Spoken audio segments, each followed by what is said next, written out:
લાક્ષણિકતાઓ વિશે ચર્ચા કરીએ કે જેની આધારે આપણે જોઈને ખબર પડી જશે કે આ વસ્તુ અહીંયા થાય છે એટલે કે ત્યાં કઈ પ્રક્રિયા છે તો રાસાયણિક પ્રક્રિયા જ હશે તો એની લાક્ષણિકતાઓ રાસાયણિક પ્રક્રિયાની લાક્ષણિકતાઓની ચર્ચા કરીએ। હવે મિત્રો એનસીઈઆરટી માં ટોટલ 4 લાક્ષણિકતાઓ છે। વાસ્તવિકતામાં ઉદાહરણને આધારે 5 કરી શકાય તો હું તમને એક પછી એક લઈને સમજાવું કે સમજી લો કે પહેલી લાક્ષણિકતા શું છે તો કે અવસ્થામાં પરિવર્તન।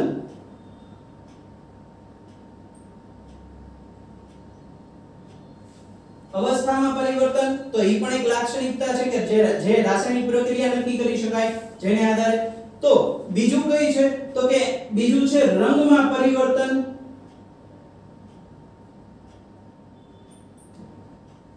ત્રીજું તો કે વાયુ ઉત્પન્ન થવું।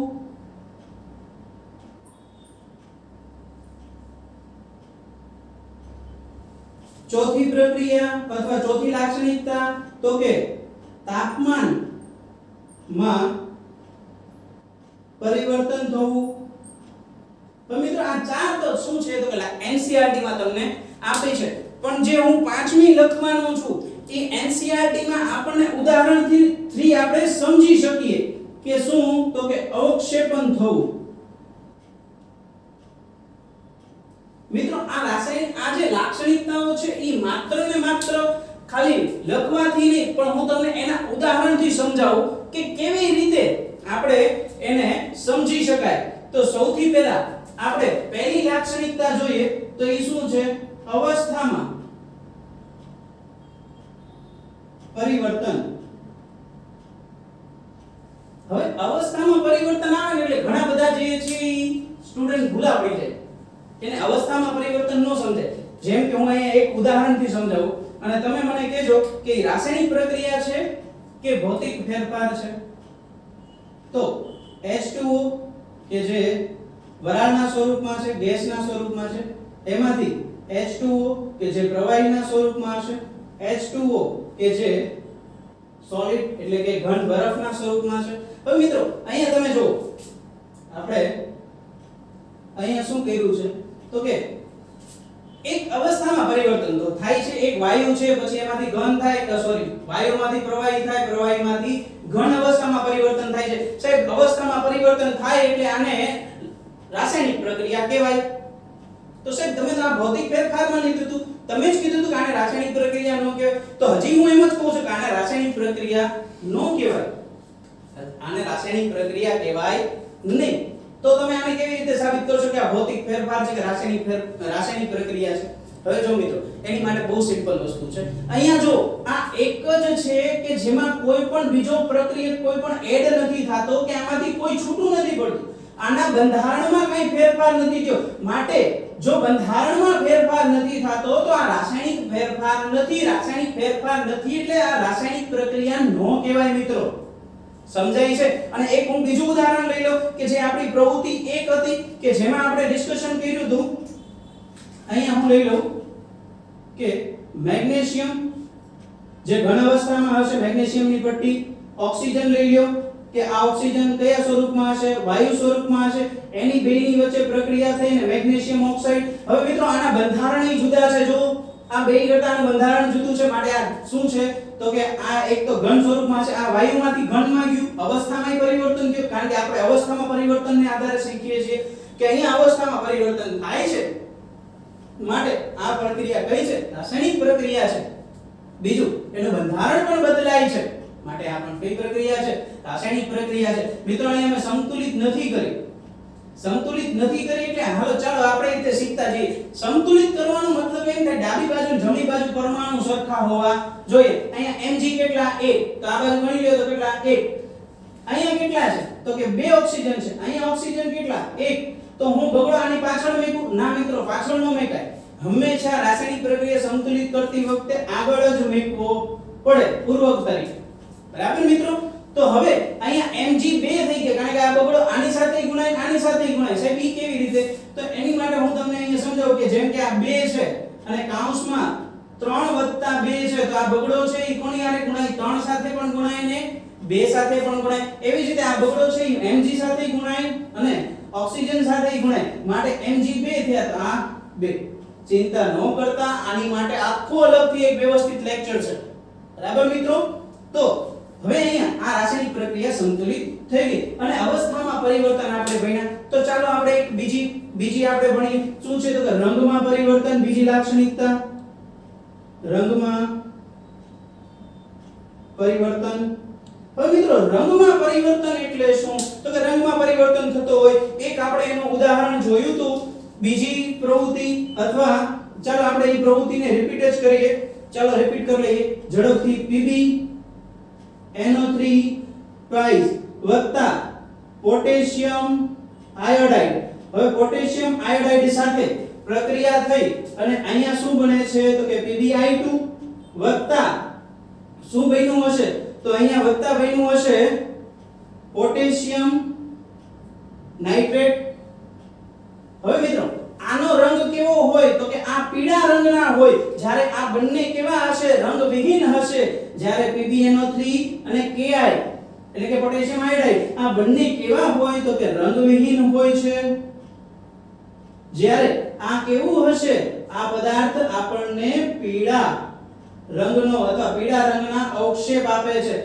રંગ તો ન કહી શકાય પણ આપણે અહીંયા અવક્ષેપ કહીશું કારણ કે અવક્ષેપના સ્વરૂપમાં મળે છે તો ચાલો આ સમજાઈ ગયું હશે હજી એક ઉદાહરણ લઈએ ચાલો હજી એક ઉદાહરણ લઈએ કે જે આની કરતા જુદું હશે હવે મિત્રો આપણે CuSO4 લ્યો CuSO4 નો એનો પોતાનો રંગ યાદ રાખજો વાદળી રંગનો હોય આનું દ્રાવણ કયા રંગનું હશે CuSO4 નું વાદળી રંગનો હોય વત્તા એને તમે H2S સાથે પ્રક્રિયા કરાવો એટલે કે આપણે સાહેબ જમણી બાજુની નિપજ લખતા તમે શીખવાડ્યું હતું સાહેબ આ પ્રક્રિયા માટે તો આપણને શીખી ગયા હતા આ પ્રક્રિયા માટે સમજાવો તો એની માટે પણ સહેલી વસ્તુ છે જો ડાબી બાજુ હોય એટલે આપણે પ્લસ કહેતા પણ મિત્રો યાદ રાખજો આમાં તમે કોઈ જગ્યાએ આ રૂલ્સ નથી આ નિયમ નથી એટલે તમે દરેક જગ્યાએ આવું લખી તમે એવું સાબિત કરશો તો ખોટું પડશે એટલે આવું ઉપર ખાલી તમારી જાણકારી માટે પેન્સિલથી લખી અને સંતુલિત થઈ જાય એટલે આપણે રબરથી ચેકી નાખવાનું હોય બરાબર કે જેનાથી આપણને કોઈને ખબર પડે નહીં એવું પણ કહી શકાય તો ચાલો આના પ્લસ સાથે બીજાનો માઈનસ એટલે કે CuS શું બનશે CuS વત્તા શું બનશે વત્તા બનશે આના પ્લસ સાથે આનો માઈનસ એટલે કે H2SO4 આ કે ના મિત્રો હવે આ ભૂરા રંગનો એટલે કે વાદળી રંગનો પદાર્થ છે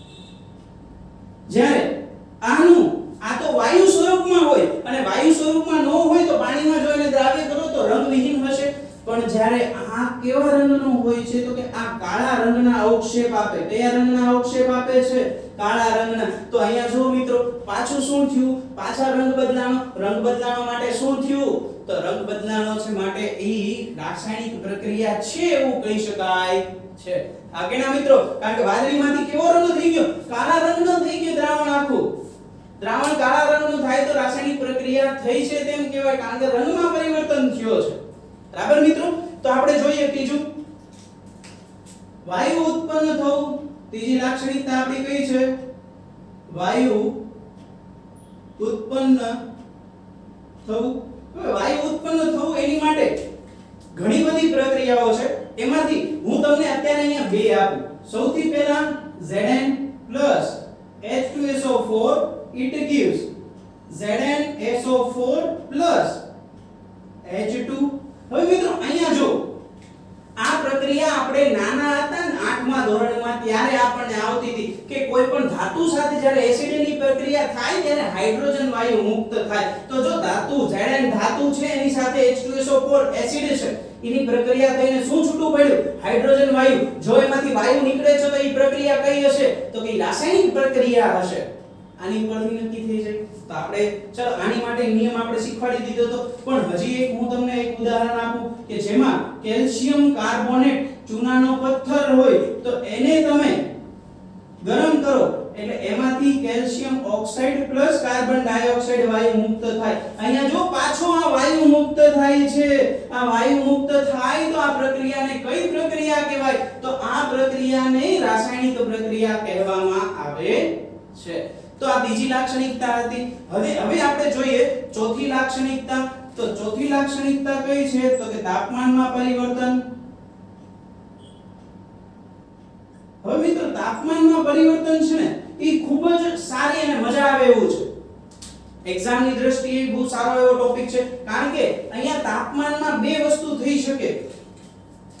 વધારો પણ થાય અને તાપમાનમાં ઘણી વખત શું થતો હશે? તો કે ઘટાડો પણ થતો હશે. બંને પ્રકારે થતું હશે. તો વધારો થતું હોય એવી પ્રક્રિયા લ્યો તો સાહેબ, તો એને પાછું કહેવાય શું ઈ હું તમને કહી દઈશ કે જેમાં વધારો થતો હોય તો એવી પ્રક્રિયાઓના ઉદાહરણ લઈએ. એની માટે હું એક ઉદાહરણ લઈ લઉં કે જેમાં આપણે કઈ ઉદાહરણ લઈએ? તો ચાલો આપણે ઉદાહરણ લઈએ અહીંયા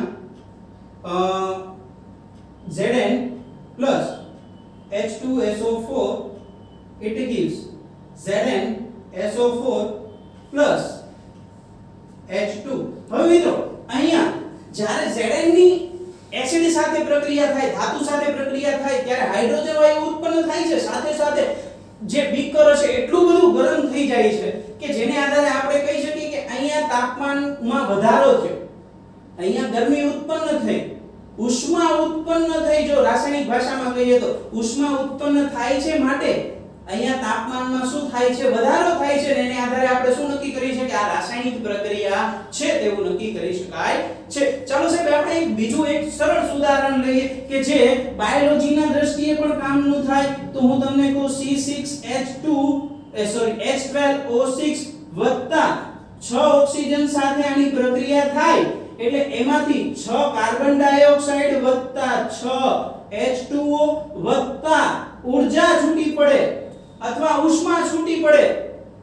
હવે આ બીજું કંઈ નથી, આપણા શરીરમાં થતી પ્રક્રિયા છે. ગ્લુકોઝ સાથે ઓક્સિજન તમે જે શ્વાસથી લ્યો છો, કાર્બન ડાયોક્સાઇડ ને પાણી છૂટું પડે અને ઊર્જા કે જેને લીધે આપણે કોઈ પણ કામ કરી શકતા હોઈએ. તો આ ઊર્જા ક્યાંથી મળે છે? બસ આ ગ્લુકોઝમાંથી જ મળે છે. અને કઈ રીતે મળે છે એ મેં તમને અહીંયા બતાવ્યું છે. તો આ પ્રક્રિયા દરમિયાન પણ ઉષ્મા અથવા ઊર્જા ઉત્પન્ન થાય છે. તો તાપમાનમાં શું થતો હોય? વધારો થતો હોય. તાપમાનમાં વધારો થાય તો આ પ્રક્રિયાને કઈ પ્રક્રિયા કહેવાય? તો આને પણ રાસાયણિક પ્રક્રિયા કહેવાય, કારણ કે અહીંયા તાપમાનમાં શું થાય છે? વધારો થાય છે. અને જેમાં જેમાં તાપમાનમાં વધારો થતો હોય તે બધી પ્રક્રિયાઓને ઉષ્મા શેપક પ્રક્રિયાઓ કહેવાય. ખાસ કરીને અહીંયા નોંધ લેજો, ઉષ્મા શેપક પ્રક્રિયાઓ કોને કહેવાય? જે પ્રક્રિયા દરમિયાન, વ્યાખ્યા બહુ સરળ છે, હું તમને વ્યાખ્યા જ કહું છું, સાથે સાથે બોલજો. જે પ્રક્રિયા દરમિયાન તાપમાનમાં વધારો થતો હોય અથવા ઉષ્મા ઉત્પન્ન થતી હોય. અહીંયા ઉષ્મા શેપકનો બે એમાં એટલે શું? તો કે ઉષ્મા ઉત્પન્ન થતી હોય. જે પ્રક્રિયા દરમિયાન ઉષ્મા ઉત્પન્ન થતી હોય તો તે પ્રક્રિયાને ઉષ્મા શેપક પ્રક્રિયા કહેવાય. સિમ્પલ છે એકદમ. જે પ્રક્રિયા દરમિયાન ઉષ્મા ઉત્પન્ન થાય તો તેને શું કહેવાય? ઉષ્મા શેપક. આ બંનેમાં ઉષ્મા ઉત્પન્ન થાય છે. ચાલો આપણે હજી એક એવું ઉદાહરણ લઈએ કે જેમાં ઉષ્મામાં શું થતો હશે? આપણે ઉષ્મામાં ઘટાડો થતો હોય, એટલે કે તાપમાનમાં ઘટાડો થતો હોય એવું એક ઉદાહરણ લઈએ. હવે એની માટે આપણે ચલો આ આપણે રફ કરી દઈએ. તો ચાલો મિત્રો હવે આપણે અહીંયા તાપમાનમાં પરિવર્તનમાં શું જોયું? તો કે તાપમાનમાં જેમાં વધારો થાય છે એ બધી કઈ પ્રક્રિયાઓ હોય? ઉષ્માશેપક. કારણ કે ત્યાં ઉષ્મા ઉત્પન્ન થાય છે. જે પ્રક્રિયા દરમિયાન ઉષ્મા ઉત્પન્ન થતી હોય તેને શું કહેવાય? ઉષ્માશેપક પ્રક્રિયા કહેવાય. તો હવે આપણે એક બીજું ઉદાહરણ લઈએ કે જે હું અહીંયા લઉં છું બેરિયમ હાઇડ્રોક્સાઇડ વત્તા એમોનિયમ ક્લોરાઇડ.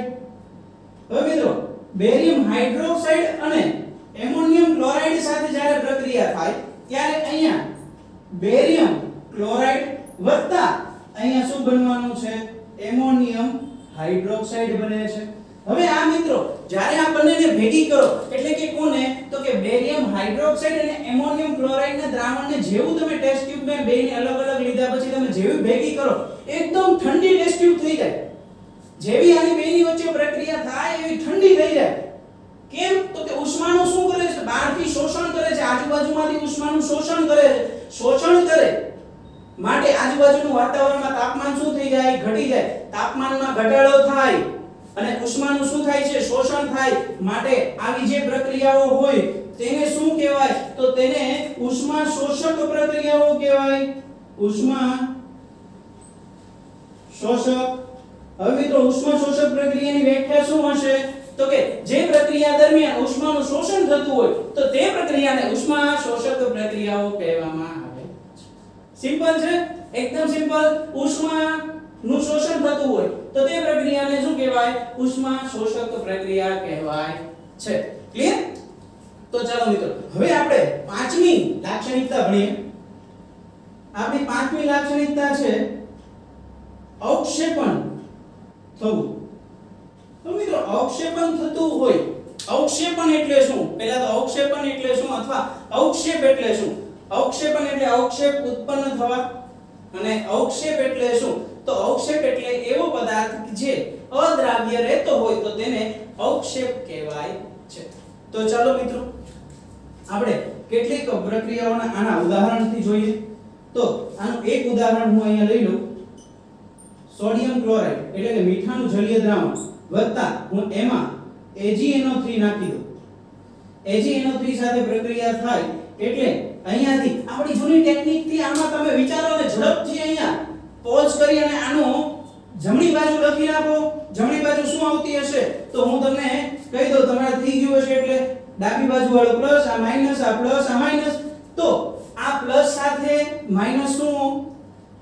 તો અહીંયા શું બન્યું હશે? NaNO3 વત્તા આના પ્લસ સાથે આનો માઈનસ એટલે શું બન્યો હોય? AgCl. હવે AgCl જે બન્યો છે એ ઘન પદાર્થ છે અને એકદમ સફેદ અવક્ષેપ હોય આના. આ સફેદ અવક્ષેપ આ જે છે એ પ્રવાહી સ્વરૂપ આ જલીય દ્રાવણના સ્વરૂપમાં હોય.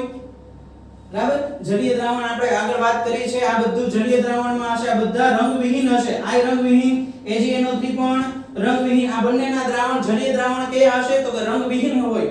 બરાબર? તો અહીંયા સફેદ અવક્ષેપ ઉત્પન્ન થાય, સફેદ અવક્ષેપ મળે છે. માટે અહીંયા શું થયું? અવક્ષેપણ થયું. માટે આ પ્રક્રિયા કઈ કહેવાય? રાસાયણિક પ્રક્રિયા કહેવાય. તો ચાલો હજી આપણે એક ઉદાહરણ જોઈએ. તો કે આપણે એની માટે લઈએ એક ઉદાહરણ લઈ લઈએ આમાં. ચલો CuSO4 વત્તા અહીંયા હું લઈ લઉં બેરિયમ ક્લોરાઇડ. હવે મિત્રો CuSO4 વત્તા બેરિયમ ક્લોરાઇડ સાથે જ્યારે પ્રક્રિયા થતી હોય ત્યારે અહીંયા શું બનશે? તો કે CuCl2. પોઝ કરીને તમે ઝડપથી લખી નાખો કે શું બન્યું હશે? કે અહીંયા આ પ્લસ, આ માઈનસ, આ પ્લસ, આ માઈનસ. બરાબર ને મિત્રો? તો અહીંયા શું બન્યું હશે? તો કે અહીંયા બન્યું હશે આનો પ્લસ આનો માઈનસ એટલે કે CuCl2 વત્તા બેરિયમ સાથે સલ્ફેટ એટલે કે BaSO4 બેરિયમ સલ્ફેટ. યાદ રાખો બેરિયમ સલ્ફેટ પણ ઘન પદાર્થ છે, સફેદ અવક્ષેપ આપે છે. કયા અવક્ષેપ આપે છે? સફેદ અવક્ષેપ. સફેદ અવક્ષેપ. બાકીના બધા કયા હશે? જલીય દ્રાવણ હશે. આનો રંગ આપણને ખબર છે કયો રંગ હોય?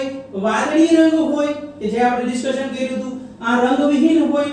બેરિયમ ક્લોરાઇડ રંગવિહીન નું દ્રાવણ હશે. આનો વાદળી દ્રાવણ હશે. આ પણ કેવું હશે? રંગવિહીન, પણ એમાં સફેદ અવક્ષેપ આવી જશે એટલે આખું શું થઈ જશે? સફેદ આપણને ઘન પદાર્થ દેખાવા માંડશે. તો મિત્રો આ ક્લિયર છે કે રાસાયણિક પ્રક્રિયાઓ કોને કહેવાય? કેમ ખબર પડે રાસાયણિક પ્રક્રિયા છે કે નહીં? હવે તમને બધી સરળતાથી ખબર પડી જતી હશે કે રાસાયણિક પ્રક્રિયા કોને કહેવાય. તો હવે આપણે આની પછી સમીકરણો વિશે ચર્ચા કરશું કે રાસાયણિક સમીકરણ કોને કહેવાય, ઈ કેવી રીતે લખાય, કેવી રીતે કોને કહેવાય, એના પ્રકાર કેટલા છે એનું ડિસ્કશન કરશું. ત્યાં સુધી થેન્ક યુ સો મચ.